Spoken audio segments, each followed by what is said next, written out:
Saludos amigos de Principalmente. En el día de hoy tenemos un programa muy interesante por dos razones. No solamente por la calidad de la invitada, sino por ser la primera dama, la primera jurista que asiste a Principalmente. Tenemos como invitado a la doctora Elvira Tejada de la Fuente, fiscal de Sada del Tribunal Supremo Español y encargada de la Fiscalía Especializada en Criminalidad Informática. Con ella hablaremos sobre muchos temas de la carrera fiscal en España y también los aspectos relacionados con la delincuencia organizada internacional en este tema y el importante convenio de Budapest que ha generado aquí su aplicación, importantes controversias que conoce incluso hoy día el Tribunal Constitucional. En breve venimos con nuestra invitada Elvira Tejada de la Fuente.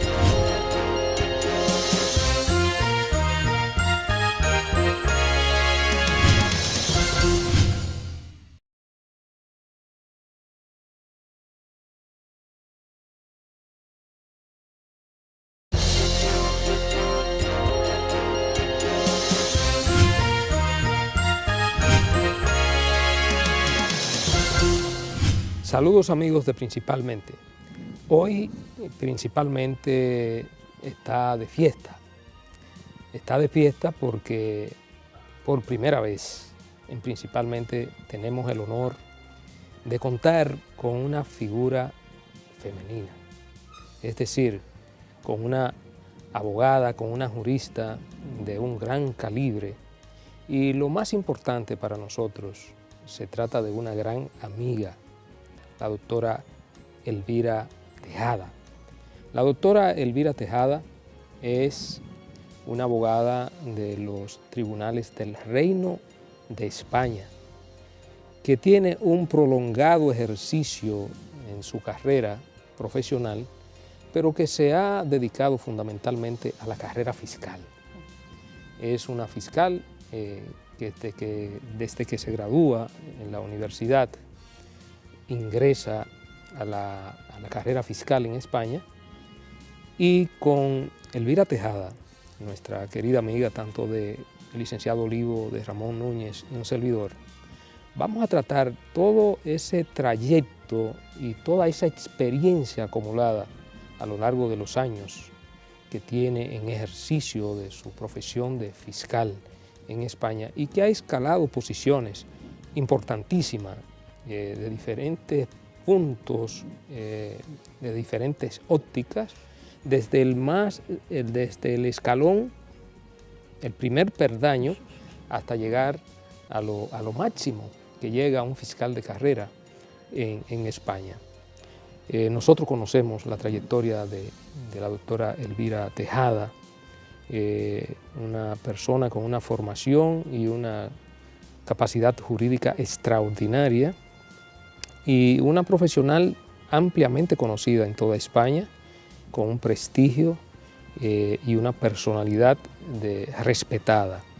De manera que hoy Principalmente inauguramos, se puede decir, nuestro primer programa con una jurista que incluso se nos había reclamado que ya en el trayecto que tenemos en la realización de este programa no habíamos tenido esa oportunidad de presentar a una dama jurista, y hoy iniciamos con una jurista de quilate internacional, porque debo decirle a los amigos de Principalmente que la doctora Elvira Tejada es una persona con reconocimiento internacional.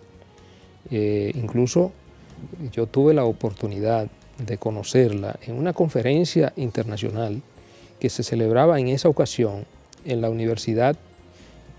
en la ciudad antigua de Guatemala, a raíz de un fórum en que estábamos participando todos los fiscales generales de Iberoamérica.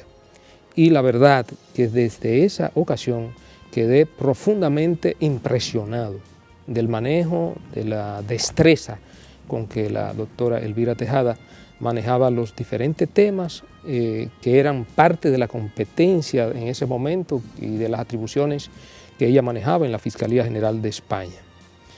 Pero hoy vamos a tratar con ella temas Comenzando, Elvira, sobre todo, ¿cómo se inicia en España la carrera fiscal? ¿Cuáles son los escalones? ¿Cómo se va desenvolviendo? ¿Cómo se va ascendiendo en España? Y en la capacidad de movilidad y de actuación de un fiscal en España. Bueno, antes de contestarte, Radamés, me vas a permitir que os dé las gracias por estar aquí, por haberme invitado a este programa y por tus cariñosísimas y yo creo que inmerecidas palabras hacia mí. Me encanta estar en República Dominicana, es un país maravilloso, con una gente espléndida, de una categoría humana también extraordinaria y bueno, pues para mí es un placer estar entre vosotros. Y ya entrando un poco en el tema que me has planteado, pues efectivamente yo ingresé en la carrera fiscal hace muchos años, casi no quiero decir cuántos, decenas, varias, no, 30 años. 30 años llevo en la carrera fiscal y en España la carrera fiscal se accede por oposición, es decir, es necesario, en primer término, terminar la carrera de Derecho, terminar los estudios de Derecho y luego hay una oposición muy dura. Actualmente tiene, yo creo que ahora mismo son 360 temas aproximadamente, que comprende un temario muy amplio, derecho procesal, derecho civil y penal, derecho civil, civil sustantivo, penal sustantivo, por supuesto constitucional, orgánico, ley orgánica, organización de tribunales, organización del Ministerio Fiscal y luego otras materias que se tratan de una forma un poco más secundaria en la oposición, pero también tienen su valor, claro, por supuesto, pero hay menos temas como mercantil, laboral y administrativo, ¿no? Entonces es una oposición que es común para la carrera fiscal y la carrera judicial. Este es un tema yo creo que interesante, ¿no? De hecho se convocan conjuntamente las plazas a la carrera fiscal y a la carrera judicial y los opositores se presentan. O sea, tanto los que aspiran a jueces como a fiscales. En principio se presentan a la misma oposición, es la misma, por lo tanto la preparación es exactamente la misma, ¿no? Luego una vez que ya se aprueba el examen, se supera el ejercicio, bueno, los ejercicios porque son varios, entonces ya es cuando en función del puesto que has obtenido como consecuencia del ranking, digamos, por la puntuación que obtienes en el examen, eliges puesto en la carrera fiscal o puesto en la carrera judicial, libremente, ¿no?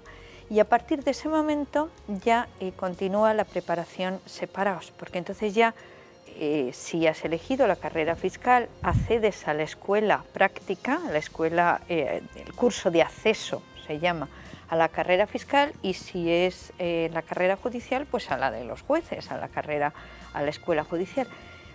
La escuela de fiscales tiene su sede en Madrid, y la escuela de jueces tiene su sede en Barcelona. Y luego yo, ya concretamente en la carrera fiscal, pues el curso de acceso para el ingreso definitivo en la carrera, pues está entre 7 y 8 meses, dependiendo de los años, dependiendo también del presupuesto, de la situación económica, eso también cuenta, y se divide a su vez en dos partes. Una primera parte que es clases teórico-prácticas en la propia sede de la escuela, donde básicamente lo que se hace es trabajar los mismos temas, pero ya sobre supuestos prácticos, y luego una fase de tutorías, la llamamos, en la que los fiscales se distribuyen por las distintas fiscalías de España y bajo la vigilancia de un tutor, de un compañero que ya está en el ejercicio, bueno, pues acompaña al fiscal a los distintos servicios, juicios civiles, juicios penales, asistencia a guardias, bueno, el resto de las actividades. ¿Durante qué tiempo, perdón, Elvira, esa tutoría? La tutoría yo creo que son 3 meses, 4 meses, es un tema variable, ¿eh? Es un tema variable porque depende un poco de las disponibilidades de las fiscalías y tal, pero 3 o 4 meses se puntúa, se evalúa también ese periodo de prácticas y ya una vez superada esa fase es cuando se ingresa definitivamente ya en la carrera fiscal. O sea que después de la oposición, pues prácticamente los nuevos fiscales están 1 año entre la fase que se desarrolla en la propia sede de la escuela de fiscales y luego el periodo de tutorías. ¿Y cómo pasa ya ingresado, superado todos esos concursos de oposición y formación ya específico? en la escuela del Ministerio Fiscal. ¿Cuál es el criterio para acceder ya a la plaza de inicio en el cumplimiento de sus funciones? Bueno, pues después del resultado de la puntuación obtenida tanto en la oposición como en la escuela, en el curso que hay después de escuela, pues se obtiene ya una puntuación definitiva, que es en definitiva el puesto escalafonal, el que tienes ya asignado, que ya vas a tener toda tu vida, ya es el puesto escalafonal para siempre, ¿no? Irás ascendiendo, pero siempre conservas esa posición en el escalafón. Y me refiero al destino, es decir, Sí, a sí, qué lugar vas, si tú vas a Madrid, vas a Barcelona. Eso iba a explicar, y entonces ya en ese momento es cuando se ofertan a los alumnos, cuando ya están en ese momento de ingresar definitivamente en la carrera, todas las vacantes que hay en ese momento libre, y se va eligiendo plaza por antigüedad en el puesto de la oposición, ¿no? Entonces el primero es el que tiene para elegir todas las plazas, y luego ya el segundo y el tercero, y ya en función de eso pues cada uno elige según sus preferencias. Ya se ofrecen esas plazas y los fiscales van eligiendo pues de acuerdo con sus preferencias, proximidad a su lugar de origen, bueno, criterios diversos. Es decir, que la preferencia lo determina, bueno, los mayores niveles de aptitud, sí. que son demostrados y que son evaluados Sí. en base a criterios objetivos, ¿no?, que determinan Exacto. esa... No, pero además con un ejercicio que es ante un tribunal, bueno, no he explicado, es un ejercicio ante un tribunal con 5 miembros, integrado por jueces, fiscales, profesores de universidad, hay siempre, normalmente algún abogado del Colegio de Abogados y un secretario judicial, o sea, un examen de tribunal oral, público, duro. Son varios ejercicios, ahí hay una primera puntuación y luego la actividad que se desarrolla en la escuela durante esos 8 meses, tanto la fase presencial en el centro de formación como luego la fase de tutorías también se puntúa, y luego la puntuación definitiva se obtiene como resultado de todo ello, ¿no? Y entonces el sistema de ascensos, es decir, como, por ejemplo, tú que eres ya fiscal, Sí. has escalado la máxima jerarquía dentro de la carrera fiscal, eres fiscal de sala ante el Tribunal Supremo, ¿no? ¿Cómo se llega hasta ahí? Es decir, desde el ingreso, desde ese ingreso inicial, ¿cómo se llega, luego de tantos años, cómo se llega a fiscal de sala? Es decir, ¿y cuáles son los diferentes renglones que hay de por medio? Sí, bueno, nosotros tenemos 3 categorías en la carrera fiscal: el abogado fiscal o fiscal de ingreso, la categoría fiscal, que es, yo creo que el volumen mayor de la carrera se encuentra en esa categoría, la categoría fiscal, que es la segunda categoría.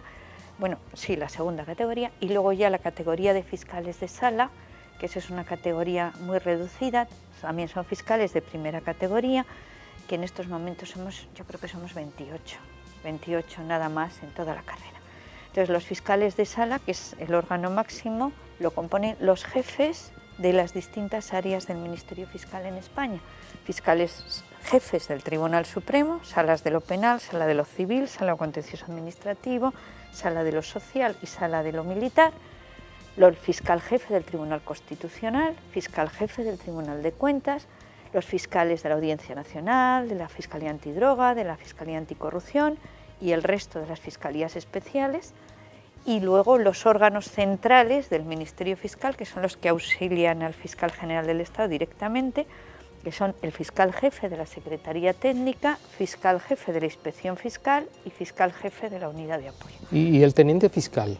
¿En qué categoría está? ¿Del Tribunal Supremo? No, de la Fiscalía General. Teniente fiscal del Tribunal Supremo es el segundo del fiscal general, es, digamos, el fiscal de sala el más importante de todos los fiscales de sala.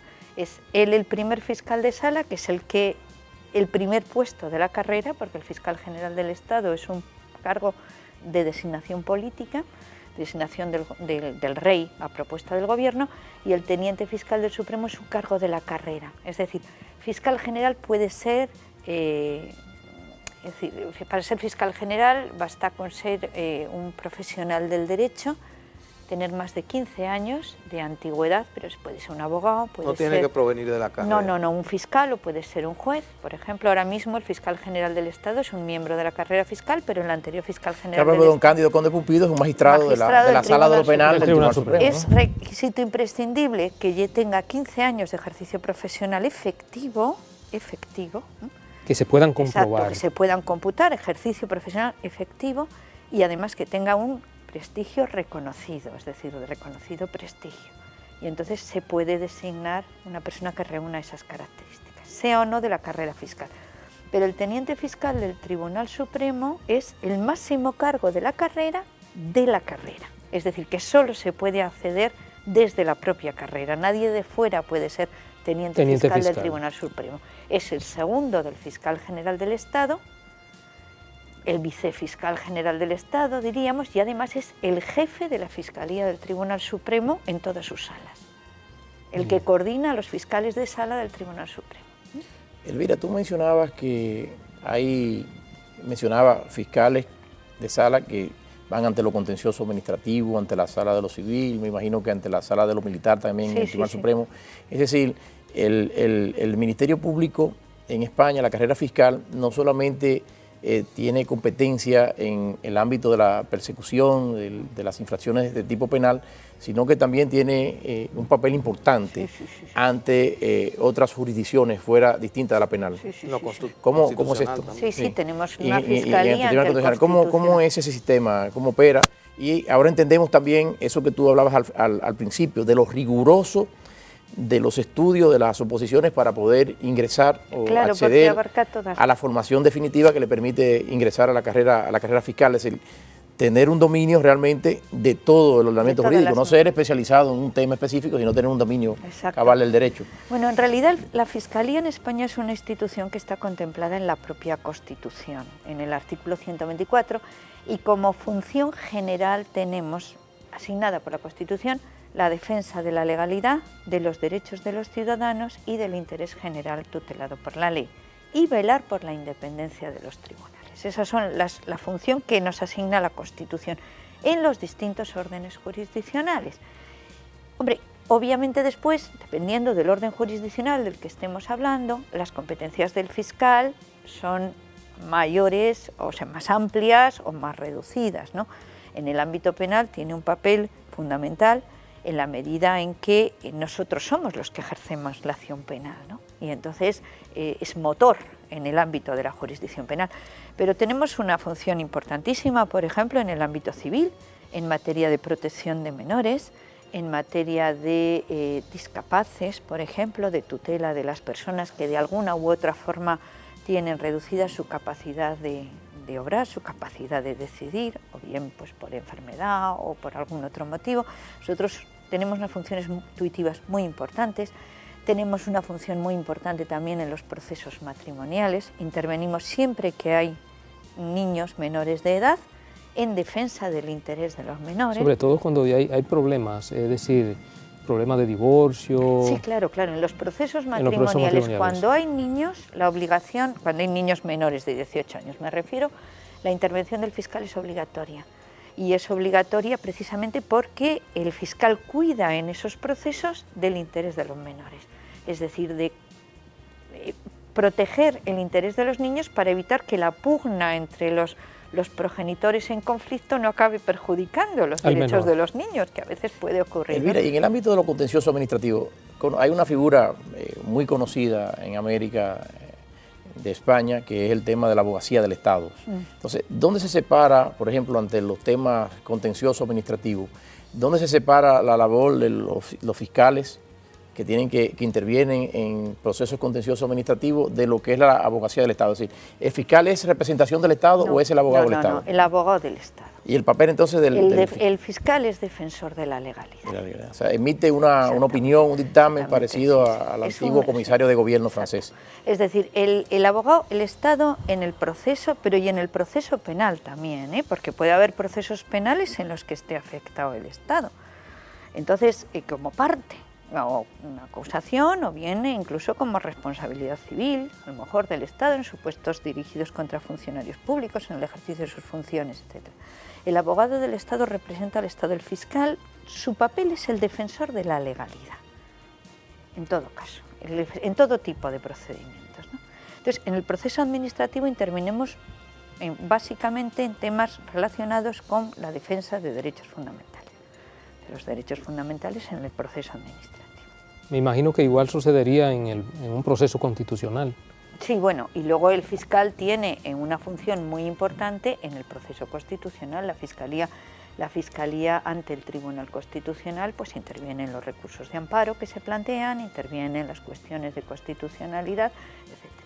Entonces, esto nos permite, es que la institución del Ministerio Fiscal en España, como es una institución muy rica y que en realidad interviene en los distintos ámbitos, en los distintos áreas jurisdiccionales, lo que nos ofrece es una visión muy plural y muy completa de los problemas, porque no tenemos únicamente la visión, a lo mejor, del penalista, sino que tenemos también la visión del constitucional, ¿no? El constitucionalista de tema, desde el prisma constitucional de los problemas o desde el prisma administrativo, ¿no? Bueno, no he comentado antes, he empezado diciendo que el artículo 124 regula el Ministerio Fiscal en España, las funciones que tenemos y que nos regimos por 4 principios fundamentales, que son, los proclama la propia Constitución: la legalidad, la imparcialidad, obviamente, y luego unidad de actuación y dependencia jerárquica. Porque esto es otra característica muy propia de la Fiscalía Española, del Ministerio Público Español, que yo sé que no lo tiene en otros países, ¿no? Unidad de actuación y dependencia jerárquica son 2 principios que, aunque parece así a primera vista, que simplemente lo que regulan es el funcionamiento interno de la institución, y efectivamente es así. Sirve para la organización interna nuestra y además son complementarios entre sí, es decir, hay dependencia jerárquica porque tiene que haber unidad de actuación, o sea, la dependencia jerárquica es una institución vertical, se justifica para mantener esa unidad de actuación. Pero sin embargo, la existencia de esa unidad de actuación tiene un valor esencial en el funcionamiento del Estado de Derecho, porque justamente porque los fiscales actuamos de acuerdo con criterios uniformes, en todo caso, garantizamos una aplicación uniforme de la ley a todos los ciudadanos, una interpretación y aplicación de la norma similar en cualquier punto de España, lo que en definitiva lo que garantiza es la igualdad de todos los ciudadanos ante la ley y la seguridad jurídica. Mayor certidumbre. ¿Y cómo se ejerce esa unidad? O sea, ¿a través de jerarquías o dictámenes? Creo que hay que hacer una... Sí, vamos, es interesante ese es un aspecto clave para entender el cuestionamiento del licenciado Olivo, pero vamos a aprovechar para hacer una breve pausa y luego regresamos con Principalmente.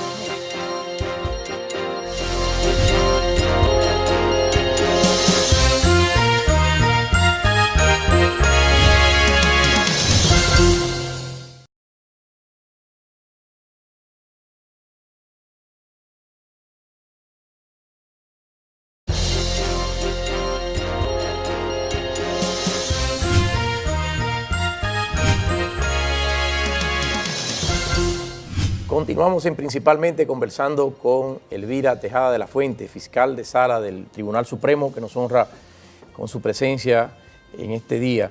Y Elvira, al final del segmento anterior quedábamos con todo el tema de la necesaria unidad de la actuación del Ministerio Público. Tú desarrollabas unos principios que se desprenden del texto de la Constitución Española como norma fundamental para el funcionamiento del Ministerio Fiscal. Y habíamos quedado en ese punto. Nos gustaría que continúes el desarrollo de cómo se logra esa uniformidad en la aplicación de los criterios que utiliza el Ministerio Fiscal para todos los ciudadanos.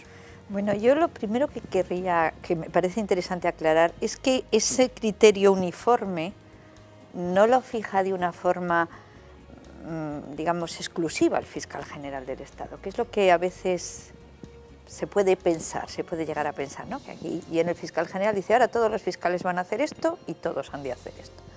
Esto no funciona así, sino que el principio de unidad de actuación se va creando, se va trabajando de abajo arriba, justamente al revés. La disparidad, bueno, vosotros sabéis, sois juristas, los 3 magníficos juristas, que la seguridad jurídica depende efectivamente de la ley.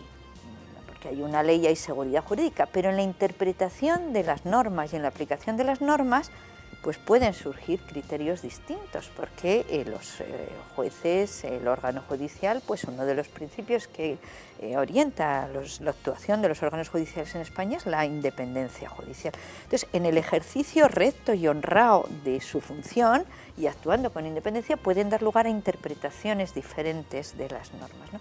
y en definitiva pues a una aplicación diferente de la ley en distintos puntos de España. Es decir, en un lugar se entiende, yo qué sé, por drogadura una cosa y en otro lugar se entiende otra, ¿no?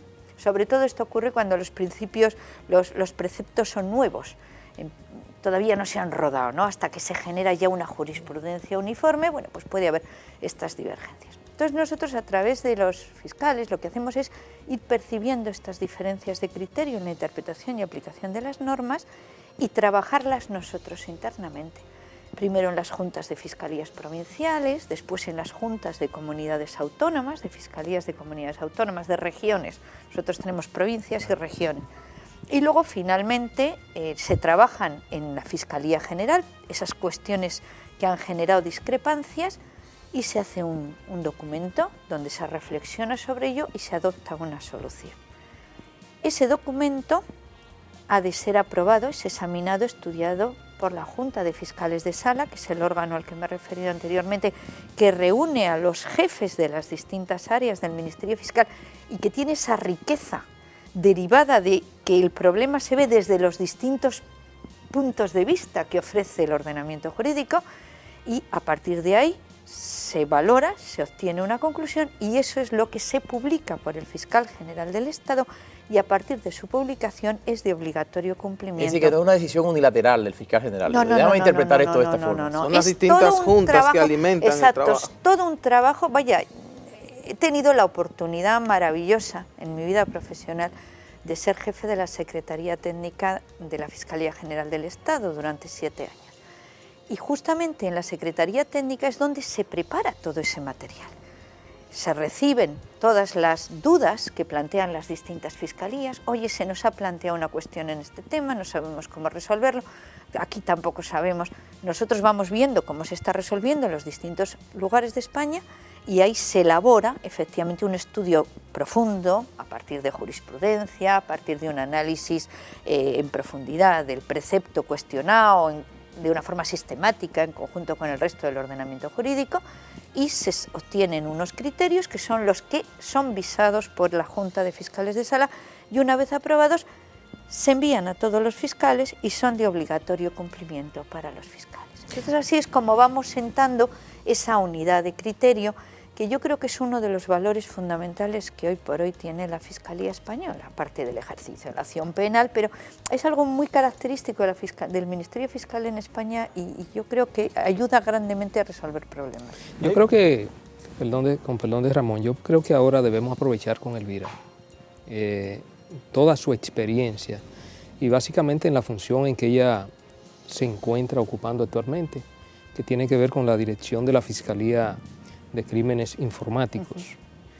Sabemos que está muy en boga el crimen cibernético. Es un crimen incluso transnacional, básicamente transnacional, y un crimen muy inteligente. Nosotros sabemos de los denodados esfuerzos que tú has realizado frente a esa fiscalía especializada en España y quisiera que nos abordara para ilustrar a los amigos, se creó. Exacto, los amigos principalmente, cómo surge, cómo se crea esa fiscalía especializada en España y cuáles han sido los casos más emblemáticos que han tenido la oportunidad de perseguir y cuáles además han sido los resultados. Bueno, la Fiscalía de Criminalidad Informática es un área, en realidad, de especialización dentro del Ministerio Fiscal, una más de las que se han ido creando en los últimos años. Porque yo creo que en todos los países somos conscientes de que el mundo evoluciona muy deprisa. Las relaciones sociales, las relaciones jurídicas son cada vez más complejas. Los ordenamientos jurídicos un poco ya se nos escapan, que es imposible saber todo de todo, sino que necesariamente te tienes que centrar en temas porque la materia es excesivamente amplia, ¿no? Y con una complejidad técnica enorme, como en ese caso de la criminalidad informática. En el caso informática. nuestro de la criminalidad informática enorme. Entonces, ya hace años que en el Ministerio Fiscal en España se vio que este sistema al que me he referido de unidad de actuación para fijar criterios uniformes y tal, claro, cuando tienes que abordar materias tan diferentes, pues es que, claro, es muy complicado porque es un proceso lento, es un proceso laborioso, ¿no? Entonces se fueron creando fiscalías especiales para abordar los temas más complejos, más graves, los que demandan una mayor, digamos, los que generan una mayor preocupación social, los que exigen a lo mejor una actuación más eficaz, más dura, más valiente, más directa por parte de la Fiscalía, ¿no? La primera Fiscalía especial que se creó fue la Fiscalía de la Audiencia Nacional, con temas de terrorismo y otros delitos, como los delitos contra los altos organismos del Estado. También la Fiscalía, años más tarde, la Fiscalía Antidroga, también la Fiscalía Anticorrupción, y luego se han ido creando otras áreas de especialidad en función de eso, de aquellas materias que exigían una atención especial o un conocimiento más pormenorizado de las normas jurídicas, ¿no? Tenemos Fiscalía de Medio Ambiente, tenemos Fiscalía de Menores para abordar todo el problema de la jurisdicción de menores, tanto en ámbito de responsabilidad penal de los menores como protección, y una de las últimas es precisamente el área de criminalidad informática. Este área surge por un Real Decreto en el año 2010, diciembre del año 2010. Ya había habido algunos antecedentes previos, ya en el año 2007 se creó un grupito pequeño de fiscales encargados de analizar, en profundizar algunos temas de carácter tecnológico, pero conscientes de que esto iba cada vez a más, de que la criminalidad a través de las tecnologías de la información y la comunicación está creciendo de una forma impresionante, impresionante.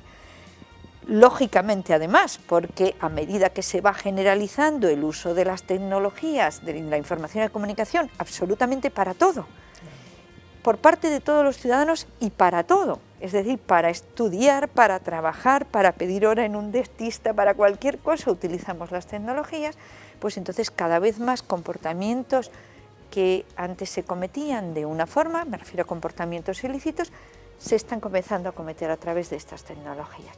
Entonces, cuando hablamos de criminalidad informática hablamos de dos fenómenos. Por una parte, aparición de delitos nuevos, hasta ahora absolutamente impensables, es decir, hasta que no empezamos todos a utilizar los sistemas informáticos, nadie se había planteado daños informáticos, ni ataques a los sistemas informáticos, ni acceso ilegal en un sistema informático, ¿no? Son delitos que surgen asociados a la generalización de estas tecnologías. Pero es que además delitos de corte tradicional, es decir, delitos que toda la vida se han venido cometiendo, por ejemplo la estafa, o por ejemplo las amenazas, o por ejemplo los delitos relacionados con la pornografía infantil, o por ejemplo los delitos contra la propiedad intelectual, pues resulta que apoyados o utilizando las tecnologías de la información y la comunicación, tienen una proyección inmensa, una capacidad de expansión inmensa y se están incrementando, ¿no? Entonces todo eso genera unos problemas muy, muy específicos y para dar respuesta a esto es cómo se crea efectivamente este área de especialización.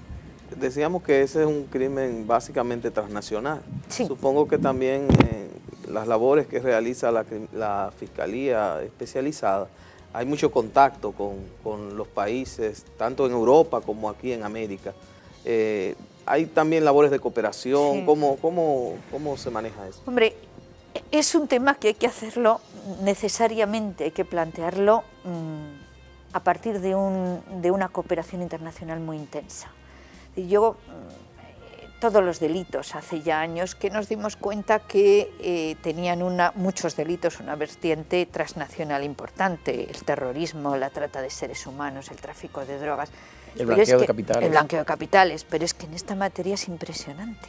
Yo estuve hace unos meses, en febrero, una reunión que hubo en Viena, en Naciones Unidas, donde se está trabajando en un grupo de expertos para ver la posibilidad de elaborar una convención a nivel mundial.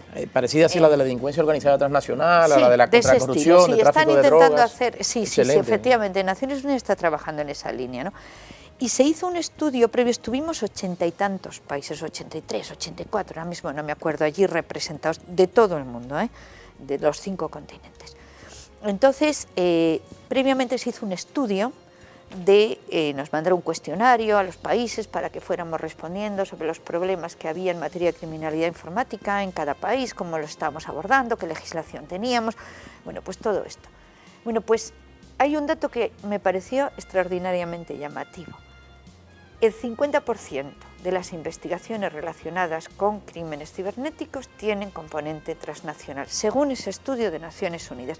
Y en el ámbito de la Unión Europea, que donde la comunicación entre los países, pues como sabéis, es muy fluida, porque no existen fronteras para el movimiento, al menos entre las personas, para el traslado de un país a otro entre personas, estamos en un 75% de las investigaciones asociadas al uso de las TIC tienen componente transnacional. Entonces, en esta materia la cooperación internacional es esencial, esencial.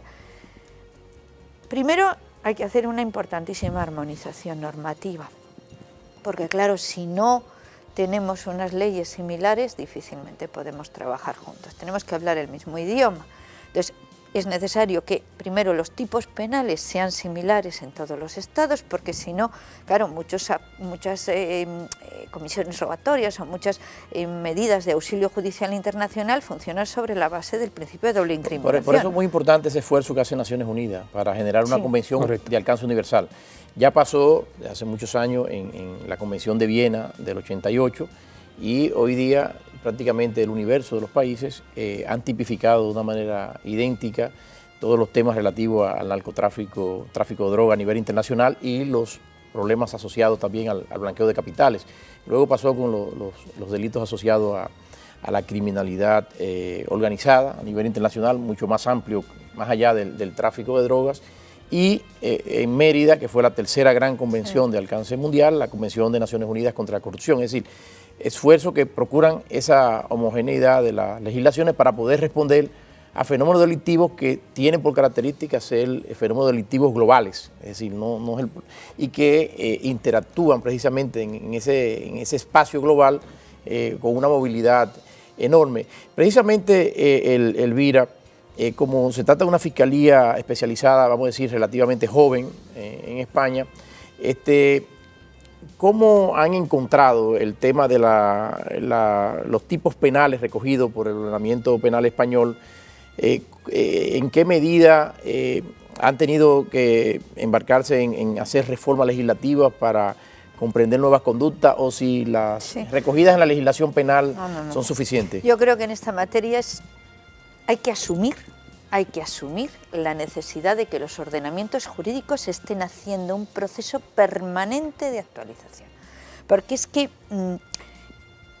la realidad, el sustrato fáctico sobre el que trabajamos evoluciona a una velocidad impresionante. Entonces nunca puedes decir ya está. Eso es un poco lo que quiero trasladar, ¿no? En España ha habido una reforma interesante, importante, en el Código Penal en el año 2010, en la Ley Orgánica 5/2010, que entró en vigor a finales de diciembre, 20 de diciembre, ahora no me acuerdo, 23 de diciembre del 2010, en la que se inciden determinados temas relacionados con la criminalidad informática. Se tipifican específicamente los daños informáticos, que no estaban tipificados específicamente, se hacía referencia a ellos un poco de pasada, pero se tipifican específicamente. El acceso ilegal a los sistemas informáticos.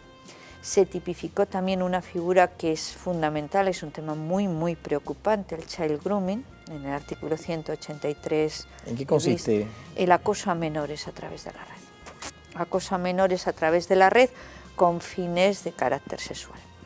En definitiva, es un problema gordísimo porque se está produciendo cada vez con una mayor frecuencia, porque efectivamente estos agresores, estos acosadores de menores se están sirviendo de que nuestros chavales viven pegados a ya los niños de 5 años están frente, viven pegados a las redes sociales y claro, es que además Internet, las redes sociales tienen unos componentes que facilitan extraordinariamente el anonimato. Es parte del funcionamiento diario de la vida. Entonces, tipificamos esa figura. Se tipificó, muy interesante también, a propósito de los delitos de terrorismo, la difusión de mensajes o consignas que inciten a la comisión de actos de terrorismo a través de cualquier medio de comunicación, pero en la directiva europea de la que trae causa este nuevo precepto en el Código Penal español se hace referencia específica a Internet.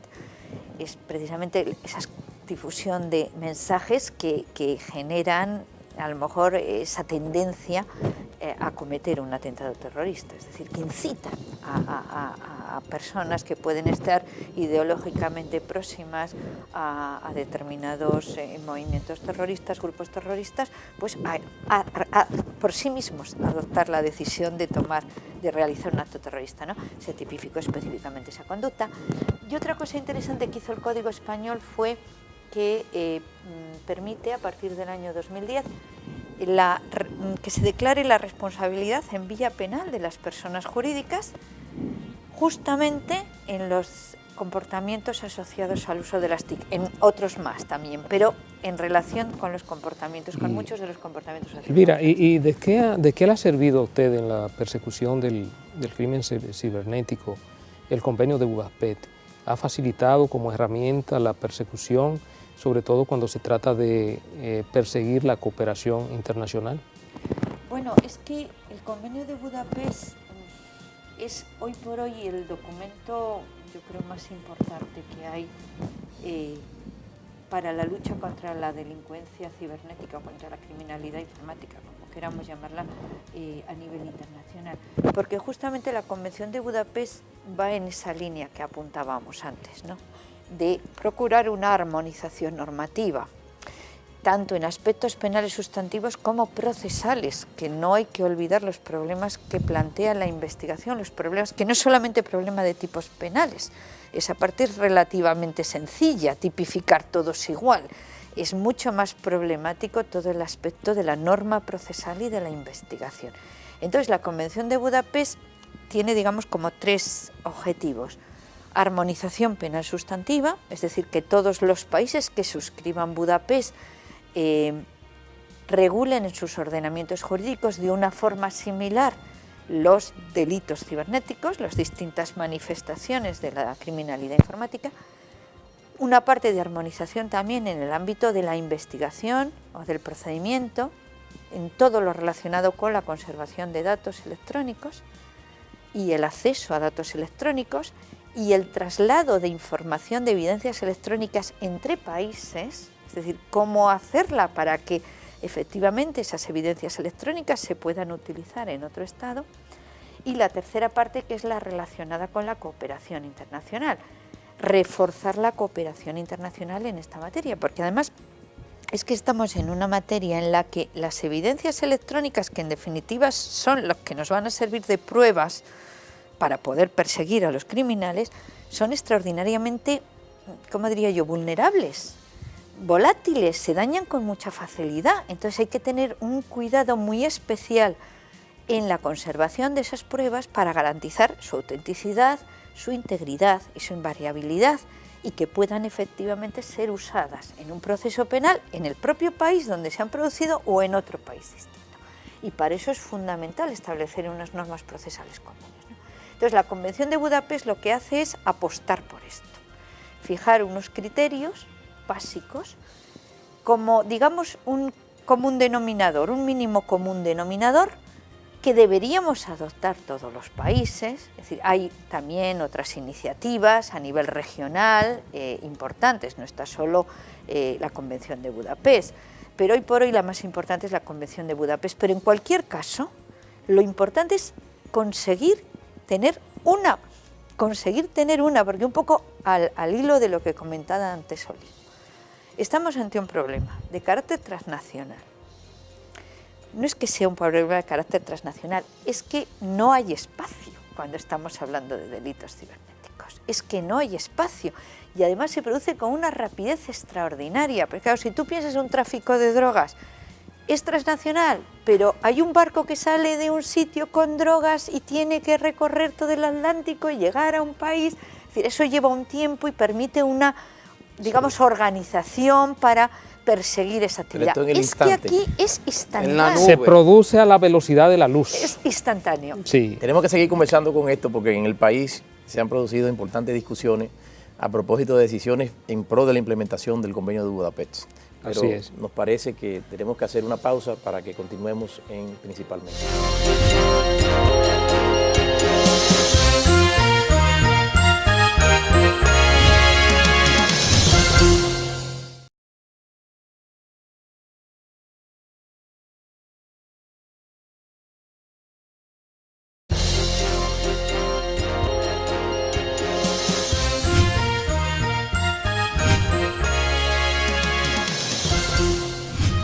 Gracias por continuar principalmente en esta interesantísima conversación con Elvira Tejada, fiscal de sala del Tribunal Supremo Español, encargada de la Fiscalía que tiene que ver con la criminalidad informática.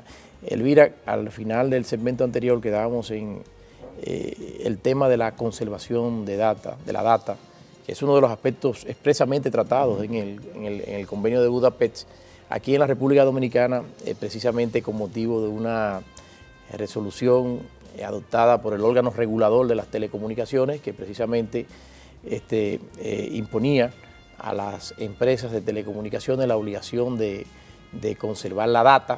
Bueno, eso ha sido confundido un tanto con la violación de la intimidad, con que si eso afecta la garantía del ciudadano, que para verse restringido en sus derechos debe mediar una orden judicial y obviamente principios de proporcionalidad, razonabilidad, pero en realidad el propósito esencial de esa reglamentación del Instituto de las Telecomunicaciones, que está pendiente de ser decidida ante el Tribunal Constitucional, lo que procura no es que las empresas tengan que dar automáticamente la información, sino de conservar durante un lapso. ¿Es esto una parte esencial del convenio de Budapest, la obligación de conservación de datos, y cuál ha sido la situación en España? Sí, efectivamente es uno de los puntos fuertes de la Convención de Budapest, es decir, hay toda una sección, la sección segunda, creo recordar, del capítulo segundo de la Convención de Budapest, se dedica precisamente a eso, a la conservación y acceso rápido a datos de tráfico, a la incautación de datos informáticos almacenados, a la interceptación de datos de tráfico en tiempo real e incluso a la interceptación de contenidos. Y Budapest dice que esto hay que regularlo, hay que regularlo. Y hay que regularlo por lo que comentábamos antes, porque indudablemente las pruebas van a ser esos datos, esas evidencias electrónicas. Y por tanto, si las vamos a necesitar, esto no es un cuchillo con el que se ha cometido un asesinato que ahí se queda, es que se borran y se ha borrado toda la huella del delito. Entonces, tiene que haber efectivamente una conservación. En España, sobre esto, tampoco tenemos una legislación absolutamente perfecta, porque de hecho, ahora mismo se está trabajando en una reforma, en realidad se está trabajando en un nuevo código procesal, donde se van a abordar muchos aspectos que no vienen al caso, pero en relación con este tema, bueno, pues uno de los temas que, al menos desde la Fiscalía, estamos proponiendo que se aborde es la implementación definitiva de todas las prescripciones de la Convención de Budapest, que no la hemos implementado por ahora en su integridad, en determinados aspectos sí, pero no en todos los aspectos. Pero sí que tenemos en España, en relación con la conservación de datos, una ley específica, la Ley 25/2007, sobre conservación de datos de las comunicaciones electrónicas, que a su vez trae causa de una directiva europea del año 2006, del mismo nombre, sobre conservación de datos, que impone a todos los operadores de comunicaciones públicas, tanto de telefonía móvil, telefonía fija como Internet, la obligación de conservar los datos de tráfico de todas las comunicaciones que intervengan, las que intervengan ellos, que pasen por su ámbito de gestión, durante un periodo de un año. Ahora mismo se establece un periodo de un año, si bien la ley contempla la posibilidad de que reglamentariamente se extienda a 2, o incluso que se reduzca a 6 meses, dependiendo de las circunstancias. Pero hoy en día hay una obligación de conservar durante un año. Pero estamos hablando únicamente de conservar esos datos, es decir, que el operador de comunicaciones no puede destruirlos, los tiene que conservar por si son necesarios, por si hay que acudir a esas evidencias. ¿Y si hay que acudir entonces? Si hay que acudir, tienes que ir a un juez a solicitarlo, solo se puede acceder en el caso de que exista una investigación, en el curso de una investigación criminal, por orden judicial, y además ha de tratarse de delito grave. O sea que no está a la libre disposición. No.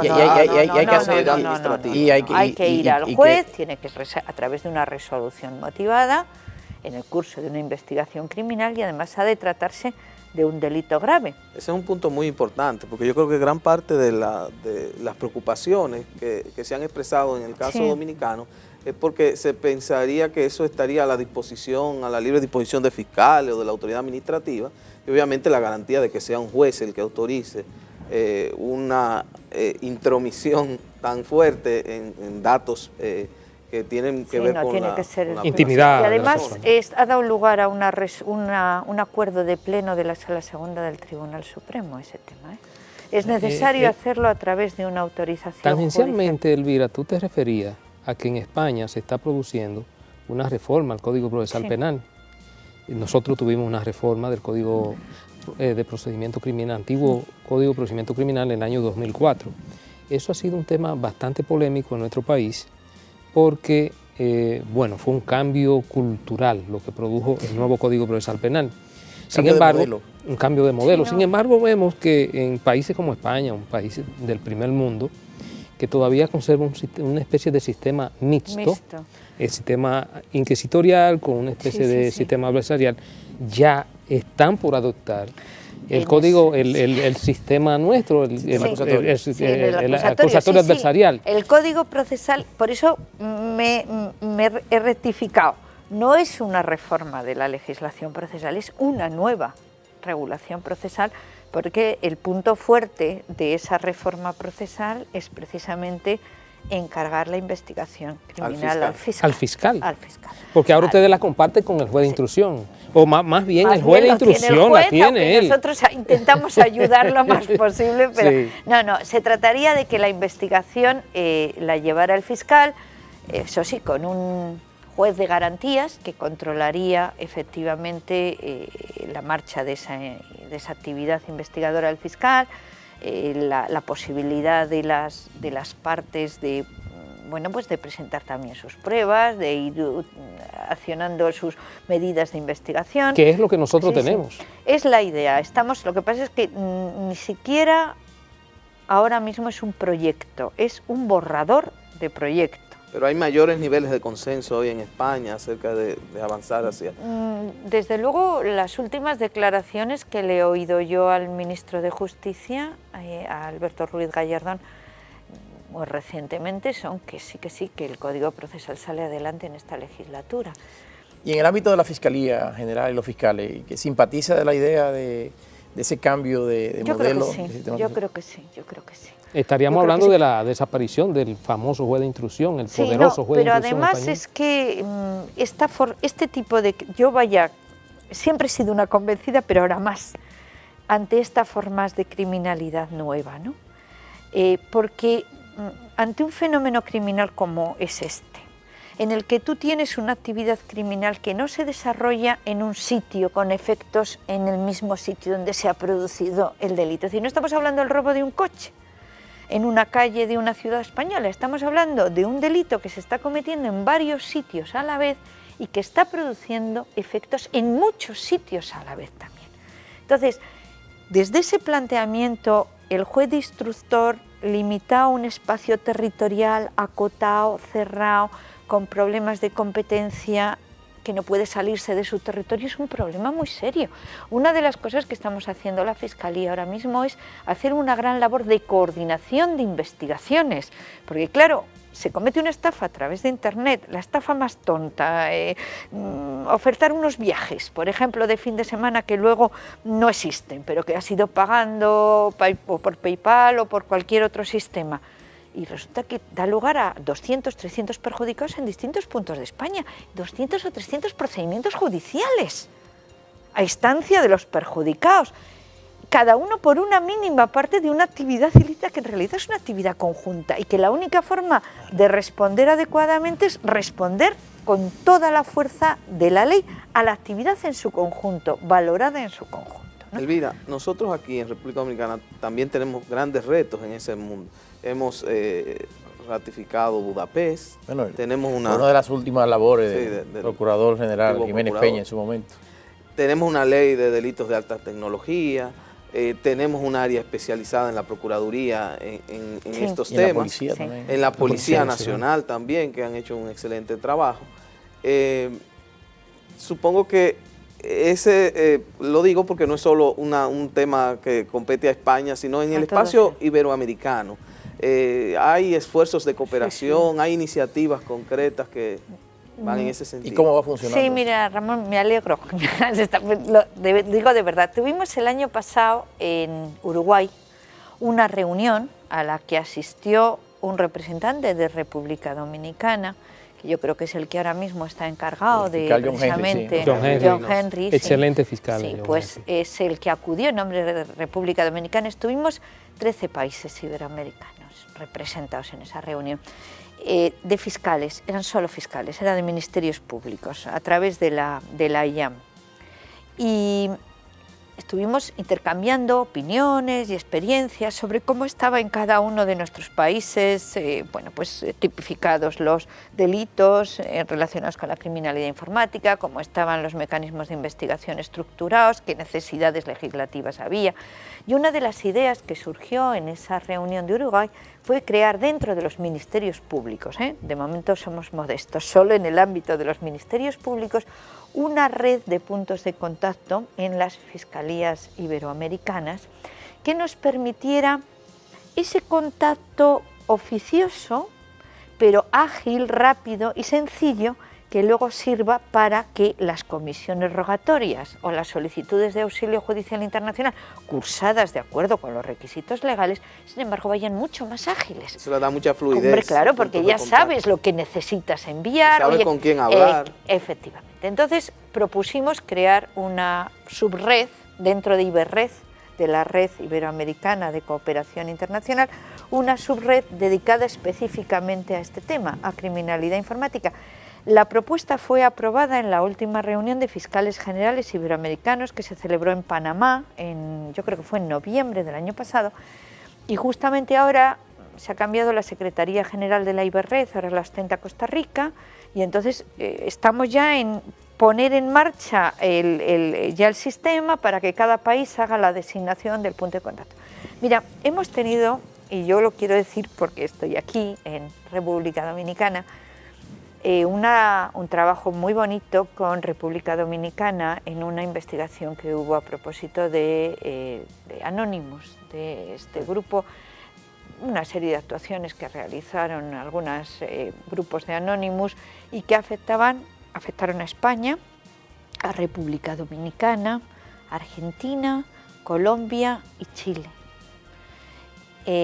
Nosotros lo trabajamos como Fiscalía en España, hubo que hacer una coordinación porque afectaba, pues como todo esto, a 4 provincias españolas distintas, se hicieron varias entradas y registros, allanamientos, lo llamáis vosotros, sí. Incautamos material informático y luego hubo también detenciones, al igual que hubo en otros países y también en República Dominicana. Y luego nos reunimos con fiscales de República Dominicana y cuerpo policial también de aquí, experto en investigación tecnológica, y también con los de Chile, con los de Colombia, con los de Argentina y de España, en Lyon, en la sede de Interpol, justamente para poner en común esa experiencia. Bueno, y fue muy, muy positiva. Y creo que tenemos que aprender mucho la verdad más es de que otros. La verdad es que con Elvira nosotros necesitamos no una hora, varias horas para compartir toda esa experiencia y todos esos conocimientos acumulados a lo largo de 30 años de ejercicio como fiscal en el Estado, en el Reino de España, y sobre todo esa gran capacidad didáctica de exposición que tiene nuestra distinguida invitada. Yo espero, Elvira, que en una próxima vacación que tú vengas a República Dominicana también nos conceda la oportunidad al licenciado Olivo, a Ramón Núñez, un servidor, de venir a compartir con los televidentes, principalmente, que yo sé que van a aprender mucho de tu conocimiento. Bueno, gracias por acompañarnos, un verdadero placer. Gracias.